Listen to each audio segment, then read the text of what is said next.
सनातन धर्म रे विश्वास करा जाए जे मोक्ष प्राप्ति केवल चितार अग्निरु ही संभव। तेबे कुनी कुनी निष्पाप शिशु मानक पई एही नियम काहेकि बदली जाए? सही कोमल शरीर को अग्नि रे समर्पण करिबा शास्त्र रे काहेकि वर्जित बोली कुहा जायछि? आपण कोन जानंती कि एही अग्नि सम्मुख को एमिति एक शरीर मध्य आसे जहाकु छुईबाकू निया भी डरे? हिंदू धर्म रे प्रत्येक व्यक्ति को दाह करा जाए, किंतु फूल भली कोमल शिशु मानंकु नुहे। सेमानंकु थंडा माटीर अंधार गर्भरे सुआई दिया जाए काहेकि? एही प्रश्न साधारण मने होई पारे, किंतु एहार उत्तर अत्यंत आश्चर्यजनक। एही गूढ़ रहस्यर उद्घाटन स्वयं भगवान श्रीकृष्ण देवर्षि नारदंक सम्मुखरे करिथिले। शेषरे सेही दिव्य कारणटी कोन थिला जहा सुनी नारद मध्य स्तब्ध होई जाइथिले। आसंतु एही भिडियो रे सेही परम सत्य उपरु परदा हटाइबा। मित्रगण, गरुड़ पुराणर एही ज्ञानवर्धक उपस्थापना रे आपण हजि जिबा पूर्वरु आमे आपनकु कहि रखुछु जे एही भिडियो को अधा अधूरा देखिबार भूल जमारु करंतु नाही। मित्रगण, भगवान श्रीकृष्ण कहंती कोनोसी व्यक्ति को केबे भी गरुड़ पुराणर कथा को अधा सुनिबा उचित नुहे, कारण अधा ज्ञान सबु बेले विष समान होइथाय। सेथिपई आपनकु अनुरोध जे आपण एही भिडियो को बिना स्किप करी शेष पर्यंत निश्चय देखंतु। एहा सहित भिडियो को एक लाइक करी चैनल को निश्चय सब्सक्राइब कर दियंतु एवं हाँ बंधुगण, कमेंट बॉक्स रे जय श्रीकृष्ण लिखि ईश्वरंक प्रति निजर कृतज्ञता निश्चय जणांतु। एहा द्वारा आपनक जीवनर सबु दुख दूर हेबो।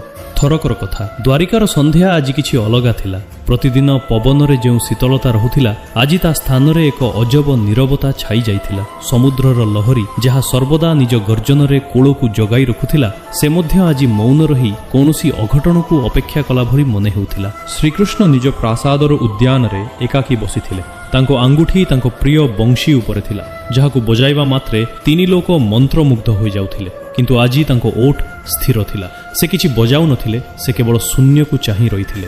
सते जेमिति सेही नीरवता को सुनुथिले जहा आगामी तोफानर संकेत थिला।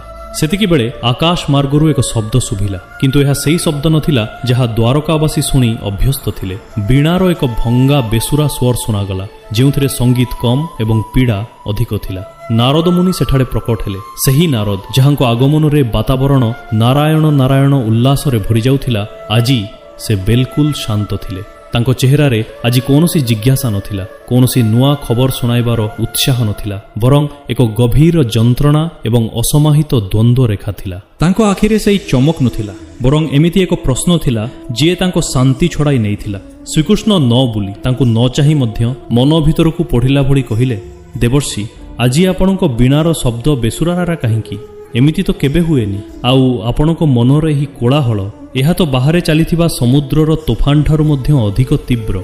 आजी आपण समाधान नुहे, बरं आशंका नहीं आसिछंती। नारद मुनि श्रीकृष्णଙ୍କ चरण पाखरे बसी पड़िले। तांको शरीर शिथिल होई जाइथिला।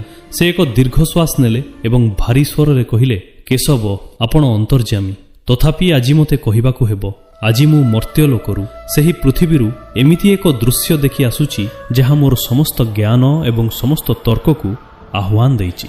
प्रभु, मु सेठारे मृत्युर दुईटी रूप देखिली। गोटिए पटे मु जणे पुओ को देखिली। तांकर वृद्ध पितांकर मृत्यु होइथिला, शरीर जराजीर्ण होई जाइथिला। से पूर्ण विधि विधान सह चिता जलाइले। अग्नि सेही शरीर को भस्म कला, पंचभूतरे विलीन कला। सेही दृश्य संतोषजनक थिला केशव। किंतु ठीक सही समय रे सेही श्मशानर अन्य एक निछाटिया कोणरे मु जणे अभागिनी माँ को देखिली।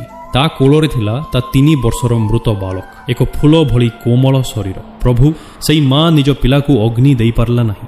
लोके कहिले छोट पिलांकु जळा जाय नाही। आउ सेही मार चित्कार मध्यरे सेही शिशु को सेही थंडा अंधारुआ माटी तळे पोती दियागला। काहेकि केशव, एही भेदभाव काहेकि? कोन सेही कुनी पिलाटी को मुक्ति दरकार नाही? कोन चितार अग्नि बिना तार आत्मा एमिति भटकिबो? कोन अग्नि ता उपरे दया करे नाही? आमे कहू जे अग्नि पवित्र, से सबु किछि शुद्ध करी आत्मा को मुक्त करे। तेबे सेही निष्पाप शिशु को सेही शुद्धिरु वंचित काहेकि रखागला? ताकू कीट पतंग गहन रे माटी रे काहेकि पोती दियागला? जदि अग्नि ही मोक्षर द्वार, तेबे सेही बालक पई सेही द्वार बंद काहेकि थिला? एहा अन्याय नुहे तो कोन? श्रीकृष्ण धीरे स्मित हास्य कले एवं कहिले, देवर्षि, जहाकु तुमे निज मानवीय दृष्टि रे अन्याय बोली भाबुछ, ताहा प्रकृत रे सृष्टिर सबुठारु गूढ़ विज्ञान, जहाकु केवल जने जोगी ही बुझी परिबो। अग्निर धर्म हेउछि जळाइबा। से अशुद्धि को भस्म करे, से संस्कार एवं कर्मर बंधन को काटे। किंतु देवर्षि, अग्नि मध्य असहाय होई जाए, तार ताप मध्य ठंडा पड़ी जाए जेतेबेले ता सम्मुख को ଜୀବନ ନିଜର ଶୁଦ୍ଧତମ ଏବଂ ନିର୍ଦ୍ଦୋଷ ରୂପରେ ଆସେ। ନାରଦ ଚମକି ପଡ଼ିଲେ ଏବଂ ନିଜର ଲୁହଭରା ଆଖିରେ ପଚାରିଲେ, ଅସହାୟ? 3 ଲୋକକୁ ଭସ୍ମ କରିବାର କ୍ଷମତା ରଖୁଥିବା ଅଗ୍ନିଦେବ ମଧ୍ୟ ଆଜି ବିବଶ ଏବଂ ନିରୁପାୟ ହୋଇ ପଛକୁ ହଟି ଯାଉଛନ୍ତି। ଏହା କିପରି ସମ୍ଭବ ପ୍ରଭୁ? କ'ଣ ନିଷ୍ପାପତା ଅଗ୍ନିଠାରୁ ମଧ୍ୟ ବଡ଼? ଶ୍ରୀକୃଷ୍ଣ ତାଙ୍କ ଆଖିକୁ ସିଧା ଚାହିଁ କହିଲେ, ହଁ ଦେବର୍ଷି, ନିଷ୍ପାପତାର ତେଜ ଅଗ୍ନିର ତାପ ଠାରୁ କାହିଁକି ବହୁତ ଅଧିକ। ତୁମକୁ ଏହି ପରମ ସତ୍ୟ ବୁଝାଇବା ପାଇଁ ମୋତେ ତୁମକୁ ସେହି ପ୍ରାଚୀନ କାଳଖଣ୍ଡକୁ ନେଇଯିବାକୁ ହେବ, ଯେତେବେଳେ ସ୍ୱୟଂ ଅଗ୍ନିଦେବ ପ୍ରକଟ ହୋଇ ଋଷିମାନଙ୍କ ସମ୍ମୁଖରେ ନିଜର ଅସହାୟତା ସ୍ୱୀକାର କରିଥିଲେ। ନିଜ ଚିତ୍ତକୁ ଶାନ୍ତ କର ଏବଂ ଧ୍ୟାନ ଦେଇ ଶୁଣ। ଏହି କଥା ହେଉଛି ମହାନ ଋଷି ଉଗ୍ରତପା ଏବଂ ତାଙ୍କ ପୁତ୍ରର, ଯାହାର ଚିତା କେବେ ଜଳି ନଥିଲା। ଶ୍ରୀକୃଷ୍ଣ ଅତୀତର ପୃଷ୍ଠା ଓଲଟାଇ କଥା ଆରମ୍ଭ କଲେ। ଏହା ହେଉଛି ସତ୍ୟଯୁଗ ଏବଂ ତ୍ରେତୟା ଯୁଗର ସନ୍ଧିକ୍ଷଣର କଥା, ଯେତେବେଳେ ପୃଥିବୀରେ ମନ୍ତ୍ରର ଶକ୍ତି ଆଜି ଅପେକ୍ଷା ଅନେକ ଗୁଣ ଅଧିକ ପ୍ରବଳ ଥିଲା। ଭୟଙ୍କର ଏବଂ ରହସ୍ୟମୟ ଦଣ୍ଡକାରଣ୍ୟ ବନ ମଝିରେ, ଯେଉଁଠି ବିଶାଳ ବୃକ୍ଷର ଛାଇରେ ଦିନରେ ବି ରାତି ଭଳି ଅନ୍ଧାର ରହୁଥିଲା ଏବଂ ସୂର୍ଯ୍ୟକିରଣ ବି ମାଟିକୁ ଛୁଇଁବାକୁ ଡରୁଥିଲା, ସେଠାରେ ଋଷି ଉଗ୍ରତପାଙ୍କ ଆଶ୍ରମ ଥିଲା। ଉଗ୍ରତପା ଯେମିତି ନାମ ସେମିତି ତାଙ୍କର ବ୍ୟକ୍ତିତ୍ୱ। ତାଙ୍କ କ୍ରୋଧାଗ୍ନି ଏତେ ପ୍ରଚଣ୍ଡ ଥିଲା ଯେ ବନର ହିଂସ୍ର ପଶୁ, ସିଂହ ଏବଂ ବ୍ୟାଘ୍ର ମଧ୍ୟ ତାଙ୍କ ଆଶ୍ରମଠାରୁ ବହୁ ଦୂରରେ ରହୁଥିଲେ। ସେ ବର୍ଷ ବର୍ଷ ଧରି କେବଳ ପବନ ହୋଇ ଗୋଟିଏ ଗୋଡ଼ରେ ଛିଡ଼ା ହୋଇ ଏମିତି ଘୋର ତପସ୍ୟା କରିଥିଲେ ଯେ ଇନ୍ଦ୍ରଙ୍କ ସିଂହାସନ ମଧ୍ୟ ଥରିବାକୁ ଲାଗିଥିଲା। ତାଙ୍କ ପାଖରେ ଅନେକ ସିଦ୍ଧି ଥିଲା। ପ୍ରକୃତିକୁ ନିଜ ଆୟତରେ କରିବାର ମନ୍ତ୍ରଶକ୍ତି ତାଙ୍କ ପାଖରେ ଥିଲା ଏବଂ କାଳ ବା ସମୟକୁ ମଧ୍ୟ ଆହ୍ୱାନ ଦେବାର ଏକ ଦୃଢ଼ ବିଶ୍ୱାସ ଥିଲା। ଜୀବନର ସନ୍ଧ୍ୟା ସମୟରେ ଯେତେବେଳେ ତାଙ୍କ ଶରୀର ବୃଦ୍ଧ ହେବାକୁ ଲାଗିଲା, ବିଧାତା ତାଙ୍କର ସବୁଠାରୁ ବଡ଼ ପରୀକ୍ଷା ନେଲେ। ତାଙ୍କୁ ଏକ ପୁତ୍ରରତ୍ନ ପ୍ରାପ୍ତି ହେଲା, ଯାହାର ନାମ ରଖାଗଲା ଚୈତନ୍ୟ। ଚୈତନ୍ୟ ସେ ସାଧାରଣ ବାଳକ ନଥିଲା ଦେବର୍ଷି। ତା ଆଖିରେ ଏମିତି ଏକ ଅଲୌକିକ ତେଜ ଥିଲା ଯେ ଯିଏ ବି ତାକୁ ଦେଖୁଥିଲା ସେ ନିଜର ସବୁ ଦୁଃଖ ଓ କ୍ଳାନ୍ତି ଭୁଲି ଯାଉଥିଲା। ଋଷି ଉଗ୍ରତପା, ଯିଏ କେବେ ଦେବତାମାନଙ୍କ ଆଗରେ ମଧ୍ୟ ନତମସ୍ତକ କରିନଥିଲେ, ଏବେ ନିଜ ପୁତ୍ରର ସେହି ଅସ୍ପଷ୍ଟ କଥା ଓ ନିଷ୍ପାପ ହସ ଆଗରେ ବିବଶ ହୋଇଯାଇଥିଲେ। ତାଙ୍କର ବଜ୍ର ଭଳି କଠୋର ହୃଦୟ ଏବେ ମହମ ଭଳି ତରଳି ଯାଇଥିଲା। ତାଙ୍କର ଅହଙ୍କାର ଥିଲା ଯେ ତାଙ୍କ ପୁତ୍ର ଅଜର ଅମର, କାରଣ ସେ ଜଣେ ମହାତପସ୍ୱୀଙ୍କ ସନ୍ତାନ, ଯାହାଙ୍କ ଉପରେ ମୃତ୍ୟୁର ଛାଇ ମଧ୍ୟ ପଡ଼ିପାରିବ ନାହିଁ। କିନ୍ତୁ ନିୟତି କାହାରି ଅହଙ୍କାରକୁ କ୍ଷମା କରେ ନାହିଁ।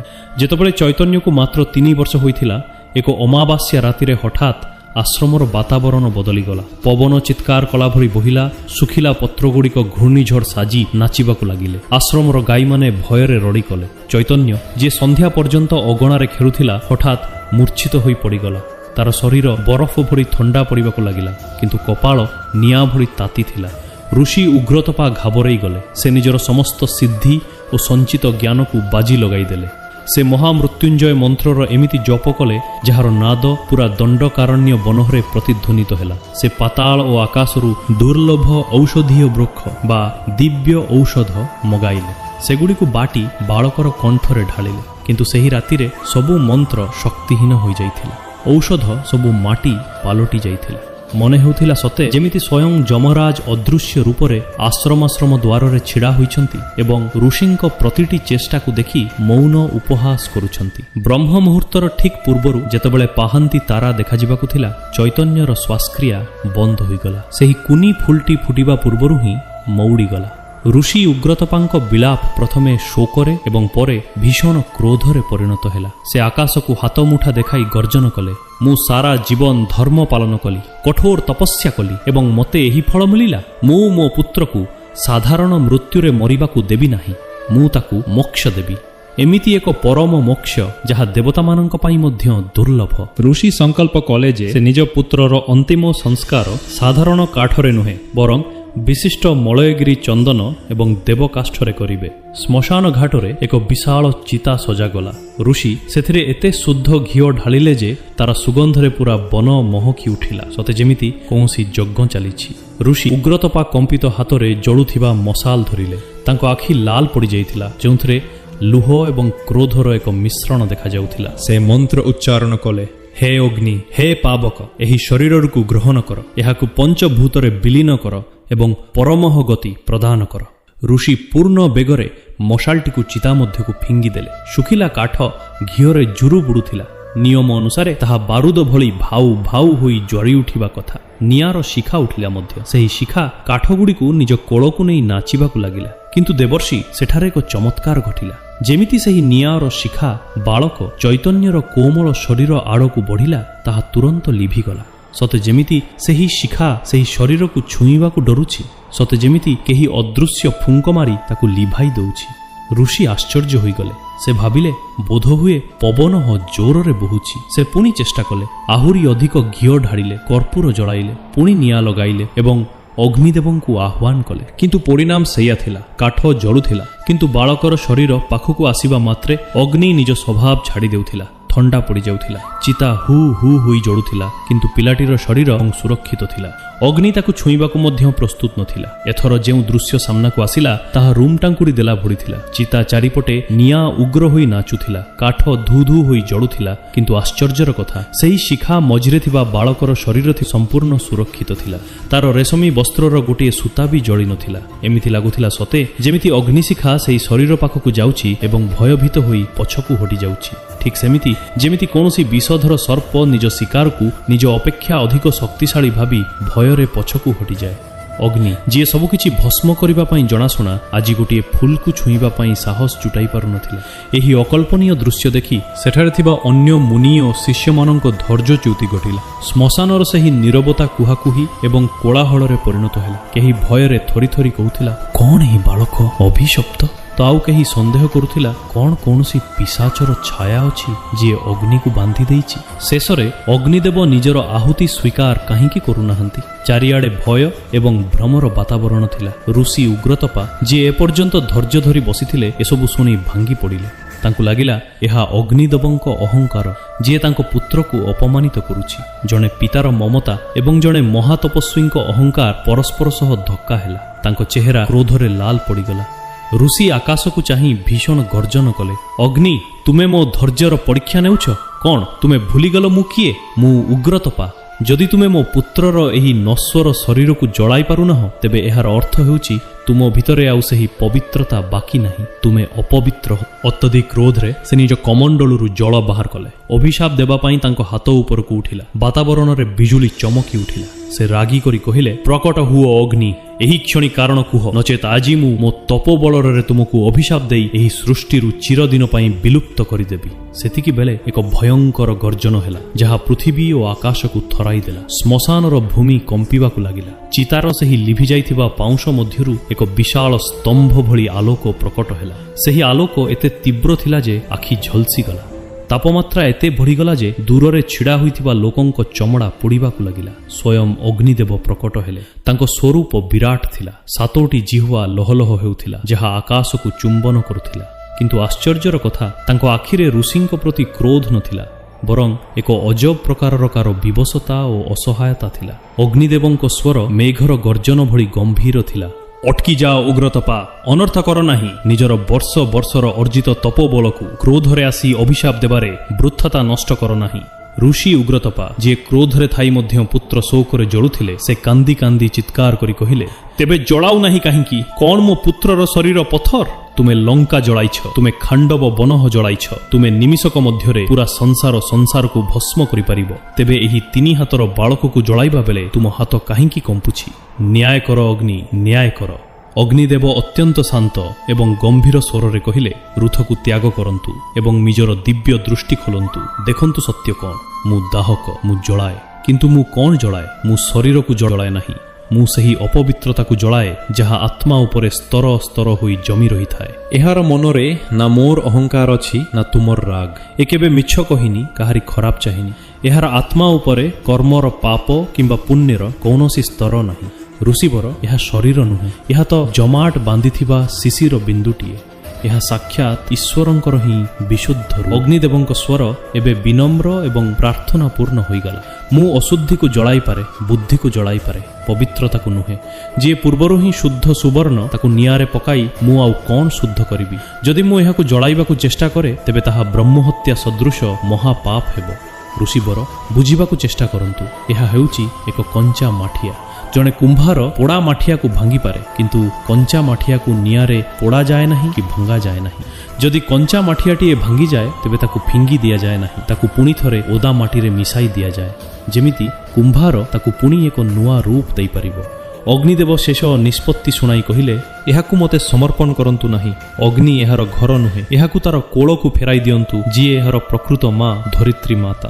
ଏହାକୁ ଏକ ବିହନ ପରି ବୁଣି ଦିଅନ୍ତୁ। ଯଦି ଆପଣ ବିହନକୁ ଜଳାଇ ଦେବେ ତେବେ ତାହା ପାଉଁଶ ହୋଇଯିବ, କିନ୍ତୁ ଯଦି ଆପଣ ତାକୁ ମାଟିରେ ବୁଣିବେ ତେବେ ସେ ବିଶ୍ରାମ କରିବ, ନିଜର ଚେରକୁ ପୁଣି ଥରେ ଖୋଜି ପାଇବ ଏବଂ ଦିନେ ପୁଣି ଏକ ନୂଆ ଜୀବନ ରୂପରେ ଫୁଟି ଉଠିବ।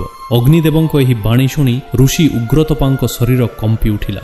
ତାଙ୍କ ହାତରୁ ସେହି କମଣ୍ଡଳୁ ଖସି ପଡ଼ିଲା ଯେଉଁଥିରେ ସେ ଅଭିଶାପ ଦେବାକୁ ଯାଉଥିଲେ। ତାଙ୍କର ସମସ୍ତ କ୍ରୋଧ ଲୁହର ଶ୍ରାବଣରେ ଭାସିଗଲା। ତାଙ୍କୁ ନିଜର ଭୁଲ ଅନୁଭବ ହେଲା। ସେ ନିଜ ଅହଙ୍କାରରେ ମୋକ୍ଷ ପାଇଁ ଜିଦ୍ କରୁଥିଲେ, ଯେତେବେଳେ କି ତାଙ୍କ ପୁତ୍ର ତ ପୁନର୍ଜନ୍ମର ଯାତ୍ରାରେ ଥିଲା। ସେ ଏବେ ଜୀବନର ପରୀକ୍ଷାରେ ଉତ୍ତୀର୍ଣ୍ଣ ହୋଇନଥିଲା। ତାକୁ ତ କେବଳ ପରବର୍ତ୍ତୀ ଶ୍ରେଣୀରେ ପ୍ରବେଶ ଦରକାର ଥିଲା। ତାକୁ ମୁକ୍ତି ନୁହେଁ, ବରଂ ଏକ ନୂଆ ସୁଯୋଗ ଦରକାର ଥିଲା। ଋଷି ନିଜ କମ୍ପିତ ହାତରେ ଚିତାକୁ ଲିଭାଇ ଦେଲେ। ସେ ନିଜ ପୁତ୍ରର ଶବକୁ କୋଳକୁ ଟେକି ନେଲେ, ଠିକ୍ ସେମିତି ଯେମିତି ତାର ଜନ୍ମ ସମୟରେ ପ୍ରଥମ କରି ଟେକି ନେଇଥିଲେ। ସେ ତାକୁ ନେଇ ବନର ସବୁଠାରୁ ଶାନ୍ତ ଏବଂ ପବିତ୍ର କୋଣକୁ ଗଲେ। ସେଠାରେ ସେ ନିଜ ହାତରେ ମାଟି ଖୁରିଲେ। ତାକୁ କବର କୁହାଯାଇ ପାରିବ ନାହିଁ, ତାହା ତ ଥିଲା ଏକ ଦୋଳି। ଋଷି ବାଳକକୁ ସେଥିରେ ଶୁଆଇ ଦେଲେ। ତା କପାଳକୁ ଶେଷ ଥର ପାଇଁ ଚୁମ୍ବନ କଲେ। ତା ଉପରେ ମାଟି ପକାଇବା ସମୟରେ ଋଷିଙ୍କୁ ଲାଗିଲା ଯେମିତି ସେ ନିଜ ପୁଅକୁ ପୋତି ଦେଉନାହାନ୍ତି, ବରଂ ଏକ ଅମୂଲ୍ୟ ବିହନକୁ ସୁରକ୍ଷିତ ରଖୁଛନ୍ତି। ସେ ପ୍ରକୃତିର ଅମାନତକୁ ପ୍ରକୃତିକୁ ହିଁ ଫେରାଇ ଦେଲେ। ଶ୍ରୀକୃଷ୍ଣ କାହାଣୀ ଶେଷ କରି ଏକ ଦୀର୍ଘ ଶ୍ୱାସ ନେଲେ। ତାଙ୍କ ଦୃଷ୍ଟି ଏବେ ନାରଦଙ୍କ ଉପରେ ନଥିଲା, ବରଂ କ୍ଷିତିଜର ସେପାରିରେ ଥିଲା। ସତେ ଯେମିତି ସେ ସେହି ସନାତନ ସତ୍ୟକୁ ଦେଖୁଛନ୍ତି। ତାଙ୍କ ସ୍ୱର ଏବେ କେବଳ ଜଣେ ବନ୍ଧୁର ନଥିଲା, ବରଂ ସେହି ଜଗଦଗୁରୁଙ୍କର ଥିଲା। ସେ କହିଲେ, ନାରଦ, ସେଥିପାଇଁ ଆମ ସନାତନ ଧର୍ମର ବିଧାନରେ ମାତ୍ର 2 ପ୍ରକାର ପ୍ରାଣୀଙ୍କୁ ଅଗ୍ନିରେ ଦାହ କରାଯାଏ ନାହିଁ। ଜଣେ ପରମ ସନ୍ନ୍ୟାସୀ ଏବଂ ଅନ୍ୟ ଜଣକ ଅବୋଧ ଶିଶୁ। ଏହି ଦୁହିଁଙ୍କ ପଛରେ ଥିବା ବିଜ୍ଞାନ ଅତ୍ୟନ୍ତ ଗଭୀର। ଶ୍ରୀକୃଷ୍ଣ ନିଜ କଥାକୁ ଆହୁରି ସ୍ପଷ୍ଟ କରି କହିଲେ, ସନ୍ନ୍ୟାସୀ ଯିଏ ଜୀବିତ ଥାଉ ଥାଉ ନିଜ ଶରୀର ଶରୀରକୁ ତପସ୍ୟାରେ ପୋଡ଼ି ସାରିଥାଏ। ଦେବର୍ଷି ଯେତେବେଳେ କେହି ସନ୍ନ୍ୟାସ ନିଏ ସେ ବୀଜା ହୋମ କରେ। ସେ ନିଜର ପୈତା, ନିଜର କୁଳ, ନିଜର ନାମ ଏବଂ ନିଜର ଅହଙ୍କାରକୁ ନିଜ ତପସ୍ୟାର ଅଗ୍ନିରେ ଆହୁତି ଦେଇ ସାରିଥାଏ। ତାଙ୍କ ଶରୀର ଏବେ କେବଳ ହାଡ଼ ମାଂସର ଏକ ଗଢ଼ଣ ହୋଇ ରହେ ନାହିଁ, ତାହା ଏକ ମନ୍ଦିର ପାଲଟିଯାଏ ଯେଉଁଥିରେ ଈଶ୍ୱର ବାସ କରନ୍ତି। ଆଉ ନାରଦ, ମନ୍ଦିରକୁ ଜଡ଼ାଯାଏ ନାହିଁ, ସେମାନଙ୍କୁ ଭୂ ସମାଧି ଦିଆଯାଏ, ଯାହାଫଳରେ ସେହି ପବିତ୍ର ଶରୀର ମାଟିରେ ମିଶି ତାକୁ ମଧ୍ୟ ଏକ ତୀର୍ଥରେ ପରିଣତ କରିଦିଏ। କୃଷ୍ଣ ଟିକେ ଅଟକି ଗଲେ। ତାଙ୍କ ଆଖିରେ ବାତ୍ସଲ୍ୟ ଭଳି ଆସିଲା। ଆଉ ଅନ୍ୟପଟେ ଅଛି ସେହି ଶିଶୁ ଯିଏ ଏବେ ଏହି ଧରିତ୍ରୀକୁ ଆସିଥିଲା। ସେ ସେହି ଅତିଥି ଭଳି ଥିଲା, ଯିଏ ନିଜର ସାମାନ୍ୟ ଅର୍ଥାତ୍ ନିଜର କର୍ମ ଆଣିବାକୁ ଭୁଲି ଯାଇଥିଲା, ଯିଏ ଏପର୍ଯ୍ୟନ୍ତ କର୍ମର ଖାତା ଖୋଲି ନାହିଁ, ଯିଏ ନା କାହାକୁ ଭଲ ପାଇଛି, ନା କାହାକୁ ଘୃଣା କରିଛି, ନା କାହାର ମନ ଦୁଃଖ କରିଛି। ତାର ଶରୀର ତ ସେହି କଞ୍ଚା ମାଟିର ପିଣ୍ଡୁଳା ଭଳି, ଯାହା ଉପରେ ଏବେ ବି ଦବି ଦୁନିଆର କୌଣସି ଛାପ ପଡ଼ିନାହିଁ। ତାକୁ ଅଗ୍ନିରେ ଜଳାଇବା ଅର୍ଥ ସେହି ସମ୍ଭାବନାକୁ ନଷ୍ଟ କରିଦେବା, ଯାହା ଭବିଷ୍ୟତରେ ପୁଣି ଥରେ ଫୁଟି ପାରେ।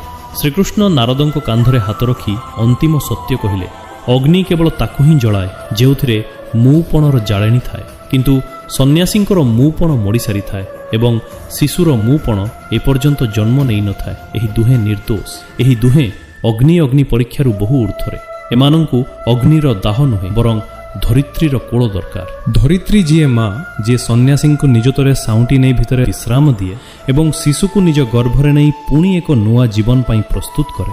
ନାରଦ ମୁନି ଯିଏ କାହାଣୀର ଆରମ୍ଭରେ ପ୍ରଶ୍ନ ନେଇ ଆସିଥିଲେ, ଏବେ ତାଙ୍କ ଆଖିରୁ ଅବିରଳ ଅଶ୍ରୁ ବହି ଚାଲିଥିଲା। ତାଙ୍କ ହୃଦୟ ଭରି ଆସିଥିଲା। ତାଙ୍କର ଜିଜ୍ଞାସା ଏବେ ଭକ୍ତି ଏବଂ ଜ୍ଞାନରେ ପରିଣତ ହୋଇସାରିଥିଲା।